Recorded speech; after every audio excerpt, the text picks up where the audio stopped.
Hey guys, and welcome back to another video. In this video, I'll be going through my round 22 of the AFL Fantasy season, in which I ended up having a really positive round, scoring a 24.08 and a round rank of 3,524, going up around about 1,300 spots, which is pretty good after the chaos that's been and the chaos that will be this week, copping a further 2 injuries with Grundy as well as Merritt, making it, I believe, something like 6 injuries in the last 4 or 5 weeks. But anyway, let's jump into this and review this rather quickly. So as you can see, the stats on for those watching on YouTube: 24.08, as I said, 3,524 round rank and 12,000 and a bit overall rank.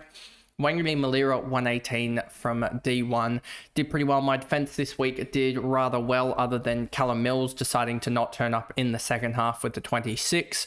But yeah, Wanganeen-Malira with his 118 was the standout, and just some rather, I would say it was definitely up and down, and with Callum Mills as well. The thing is that I could easily move him on to sort of another midfielder, because I have Jack Sinclair there, etc. And Jack Sinclair would have made this defense look a little bit better. But I can't move him on this week because of the 2 injuries that I have, because Brodie Grundy decided to get concussed with about a minute 30 left in the game. That came out on the Monday morning at about 8 o'clock. I was on the bus ride in when that happened. Then he got confirmed out, and Zach Merritt broke his hand on a 132, and he'll be back for the final round, which just sucks. But it is what it is. But those two will at least allow me to get to basically anyone that I want. Probably going to be a Jordan Dawson or something like that, or the West Coast matchup. Hunt that. But yeah, the defense is pretty good. I would say it's probably the forward line that probably sucked the worst this week. But to have a 71, is a couple of 71s, a 73 and 83 is sort of my low scores. Nick Dacos being one of the sub tons is still a pretty good round, I would say, in general. But yeah, Wanganeen-Malira 118. Absolutely fine. He's going to now, because Brodie Grundy's out for, you would expect Brodie Grundy's probably going to be out for the year. I don't expect him to come to, and you'll probably get an indication of what's going to happen with Brodie Grundy depending on team sheets. Because the logic says you play Pete Ladhams and then you play him, and then probably Brodie Grundy comes back in round 24, hunting that All-Australian blazer. But if Pete Ladhams and or Will Green gets a start, I don't expect Brodie Grundy to be playing on round 24. So that'll be a big watch there. And Will Green playing would kind of suck, because he's 230k for a reason at the moment. And we kind of want to keep it that way, because this is his second year in the league, and we want to keep him at min price for when he actually gets that start. He's going to play next year at some point, you would expect, but yeah, which will probably ruin it next year, but he's getting closer and closer. Harry Sheezel 108, he was perfectly fine. 1.04 million now, and yeah, he's just been along the road this year. Still 10th ranked for points, 10th ranked for season average, and if you take into account the points, I'm pretty sure he's top 3 or 4, because if you look at, he's ahead of Bailey Smith. He would be ahead of he's behind Nick Dacos, definitely ahead of Bontempelli, who's ahead of him. Zach Merritt's behind him. Zach Butters is well behind him. Jack Sinclair's behind him. Even Brodie Grundy's just ahead of him, but he might jump him this week. Brodie Grundy's 2264, and he's only 50 odd points behind. What's Rowan Marshall looking at? Rowan Marshall is just behind him by a good 10 or so points. He might jump him, but you can sort of see how he's awfully close there, if I go by average as well, to pick up like the Max Gawn, who's played 21 games. The Jordan Dawson's played 21 games as well. Tim English has played 21. So there's quite a few here that have played the 21 and are slightly ahead of him, but not many at this point in the year, which is probably a good thing, and shows that even if he was sort of down on his best, he's still been a really decent pick throughout the year. Connor Rosie 103, just glad to have him back after the chaos that was last week with this covering 25. I would have got 44 this week if I had actually ordered it, but I knew that he was playing, so I was pretty happy about that.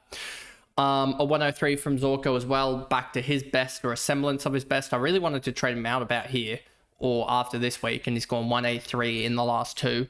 But injuries have said otherwise. Lockie Whitfield at 91. I don't know what happened in that game, but you'd rather Lockie Whitfield's 91 over Lockie Ash's, whatever that was. I think it was a 29 or something, or was it a 40? He scored a 29 on 74% TOG. So we will gladly take Lockie Ash at unders next year because of that one game.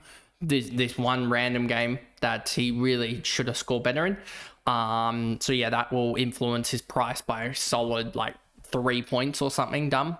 Might even be upwards of 4 points per game because yeah, that was just a bad one. 2108 minus the 29, divide that by 20 and you get 103.95. So it's already costing him 3.5 points per game, that one game. And he did spend 19 minutes on the bench, etc. But yeah, Lockie Whitfield you kind of just take, and then Callum Mills, that kind of just sucked that he didn't really get involved in the second half. I think he probably went to more of a lockdown role on someone, but I don't know exactly who it was. But it is what it is, and he is now, 89 break even, has Geelong this week. We'll see how he goes. Nick Dacos has Adelaide, got through the, Hawks matchup in what was a horrific display from Collingwood with an 88. Not the best, not the worst. He's probably just a guy that if he doesn't have the early buy, you pick him. If he does have the early buy, you wait these days. It seems like that's been the case for the last couple of years. And he's had the early buy the last couple of years. So hopefully they don't have the early buy next year. Bont 120, he's come into rip-roaring form the last sort of 5, 6, 7 weeks. 126 last 5, that's better than most of them. Brody Grundy through 83 is still 123 last 5, that's ridiculous. Then you get Zach Merritt, injured his hand, but a 132 was a massive score. He had 10 tackles in the end. I think it was one of the late fourth quarter. Don't know whether it was a tackle or just what it was exactly, but he broke his hand there. So misses this game, and I will not be picking him up for potential Cooper Lord tag in the final round. Zach Butters 122 against Freo.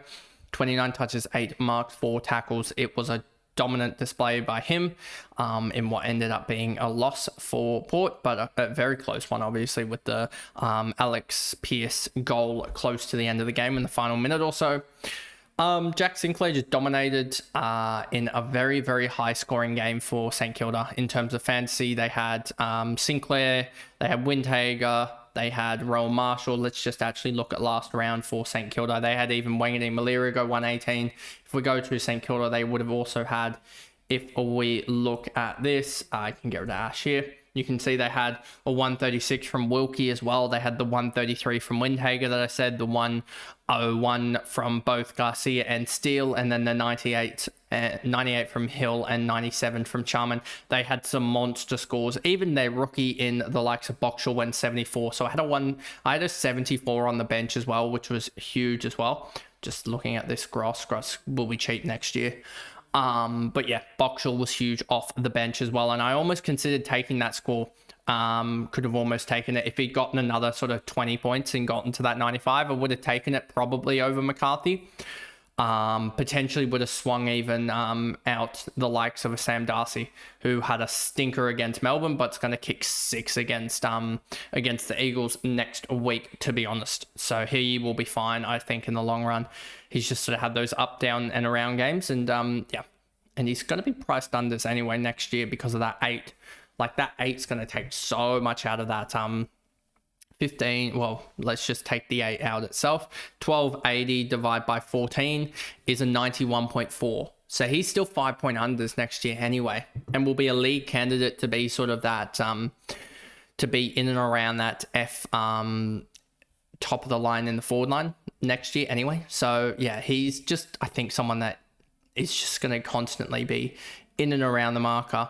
Like, if we just quickly flick to the forward line, you'll see that there's obviously some that are above him, like Luke Jackson. Kennedy this year will probably lose the forward status. McRae will lose the forward status. Bailey Smith will lose the forward status. Petrarca will lose the forward status. So he's going to... Nick Martin will also lose the forward status, I expect. Potentially, maybe not. Myers won't. And then you have Pickett won't. Warner and Rankin will. So you've just looking at this quickly for Darcy's sake, you've got Myers, Jackson probably won't. So you've got Jackson, Myers, Pickett. So that's 3. and then you're already looking at Manor at 87 and Darcy at 85.9. But the 85.9 for Darcy, and Caleb Daniel's going to lose it as well, is already what, 1, 2, 3, 4. He's already top 4, and he's got 5 points of improvement, which would take him to second. So yeah, or third, sorry. Yeah, it would be third. He'd take him from 5th to 3rd or something like that. So just shows the upside that Darcy has still. And Luke Jackson 104, that was a decent trade in. Petrarca 71, he just forgot to play footy for some dumb reason. He's put up a stinker after stinker after stinker, and at 824k, and you really can't do anything with him at this point in the year. Maybe trade him out in the final round. He's got Collingwood. Maybe you can try and trade him out to like a Jezza Cameron or something that has, I don't know who exactly they have. They have Richmond. Yeah, I'd probably be doing that trade in the final round to Jezza Cameron, who, yeah, I should be able to get to. But we'll see. But yeah, that pretty much is it for it. The rookies didn't really make cash, don't really matter. Boxall's going to be the one that I probably have to trade out in the final round just because he's going to have the cash on his head. We'll see what the trades are, but I'd hazard a guess if we go to the ruck line. And this is sort of, and I'll just do this quickly here because I can. If we go to season-long DVP, because we can, and then we go to the rucks, you will see that there will be someone that just has Sydney, of course. Brody Grundy has the 2 greens. St Kilda have the really good run. Carlton have a really good run. It's probably a Tim English or a Max Gawn. Tim English has a really good game against West Coast, so you could maybe hunt the West Coast matchup. You could go there, and then maybe against maybe go Gorney. Gorney has gone pretty well the last couple of weeks anyway. Went 121 against the Western Bulldogs, who I'm pretty sure are a red-ish matchup. They're neutral-ish. So yeah, that should be all right there. So you could go Gorn, or it's Gorn or English, I feel. And yeah, even English went 106 in that matchup, and Melbourne is a red matchup. So yeah, that'll be interesting. I'll probably go Gorn, I think, just because I can go anyone, because I can get Merritt up to anyone as well. So because they're like 2 of the more expensive players in the game. But yeah, could you go Cherry or something like that? Don't think so, even though he's got the Richmond matchup. But yeah, we'll see where I go. But I think it will be probably a Gorn and a Merritt to the likes of a. If we're just looking at this, it'll be probably to Dawson, I would think, potentially, if we just quickly look at inside mids and who has, someone's going to have a rangy, of course it is. Of course it's Dawson. Dawson has the matchup. So it's Dawson. Yeah, it'll be probably Dawson and Gawn that I grab. But anyway, that is the video there. I hope you guys enjoyed it. If you did enjoy it, remember to like and subscribe, turn the notification bell on so you know when I upload it, and I will see you guys back here for AFLW rookie content later. Bye, guys.